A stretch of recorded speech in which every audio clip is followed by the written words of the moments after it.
Hi hello எல்லோரும் எப்படி இருக்கீங்க? நல்லா இருக்கீங்களா? இன்றைக்கி உங்ககிட்ட நான் எதை பற்றி பேசணும்னு நினச்சேன்னா, எந்த ஒரு சோஷியல் மீடியா அதாவது ஃபோனை திறந்தாலே நான் பல விஷயங்கள் உங்களுக்கு சொல்லியிருக்கேன்.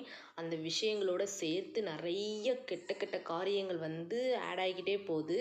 அதாவது டெல்லி, மும்பையில் வந்து நிறையா பேர் கிட்னாப் பண்ணப்படுறாங்க. குழந்தைகள், பெண்கள் உட்பட ஆண் குழந்தைகள் எல்லாருமே கிட்னாப் பண்ணப்படுறாங்க. அதே போல் கலப்பட உணவுகள், அதாவது நம்ம அபார்ட் பண்ண பேபிஸில் இருக்கிற அந்த வேஸ்டேஜை வச்சு நிறையா கம்பெனிஸில் அதை கலக்கிறாங்களாம். என்ஹான்சிங்கை எதுக்காகனா அந்த ஃப்ளேவருக்காக கலக்கிறாங்களாம். அது ஒரு பக்கம் போயிட்டுருக்கு. ஒரு பக்கம் எப்ஸ்டீன் ஃபைல்ஸ் போன்ற நரக கொடுமையான விஷயங்கள் இந்த உலகத்தில் நடந்துகிட்ருக்கு. சடனாக இது எல்லாமே நம்ம கண்களுக்கு முன்பதாக வருகிறது.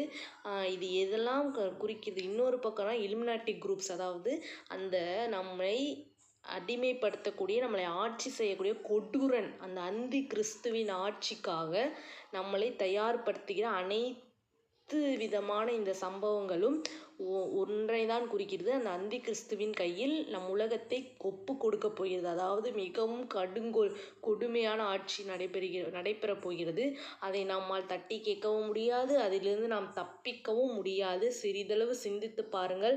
அந்த ஆட்சியில் யாரெல்லாம் இருக்கிறார்களோ அவர்கள் மிகவும் ஐயோ அவர்களுக்கு. அதற்கு முன்னதாக இயேசு கிறிஸ்துவின் இரகசிய வருகை நம் எல்லோத்தையும் கொண்டு செல்ல போகிறார். அவருடைய பிள்ளையாக, அவரை சொந்த இரட்சகராக, அவரே மெய்யான தெய்வம் என்று ஏற்றுக்கொண்டு நம்முடைய பாவங்களை எல்லாம் கழுவுகிற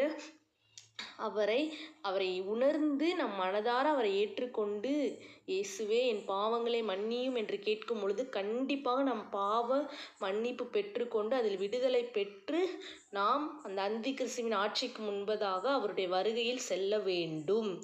இதுதான் நாம் இந்த உலகத்தில் அந்த வருகிற அந்த மிருகத்தின் ஆட்சிக்கு, கொடூரமான அந்த மிருகத்தின் ஆட்சியிலிருந்து தப்பிப்பதற்கு ஒரே வழி. நீங்கள் எல்லாரும் கொஞ்சம் சிந்திங்க, தயவு செஞ்சு சிந்திங்க, என்ன நடக்குது நம்ம உலகத்தில் அப்படின்னு. இதை வந்து எல்லாத்துக்கும் சொல்லுங்கள். நீங்கள் ரொம்ப சேஃபாக இருங்க, பத்திரமா இருங்க. அந்த கொடூரனோட அந்த அவங்க திட்டங்களில் நம்ம போய் சிக்கிடக்கூடாது. கிட்னாப்பிங்காக இருக்கட்டும், மற்ற எந்த விஷயத்தையும் நம்ம போய் சிக்கிடக்கூடாது. நம்ம எல்லாரும் கர்த்தருடைய பிள்ளைகள். அவர் தான் நம்முடைய தகப்பன், அவரே மெய்யான தெய்வம்.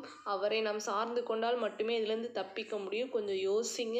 உங்கள் குழந்தைங்களை எல்லாத்தையும் சேஃபாக வச்சுக்கோங்க. ஆமேன்.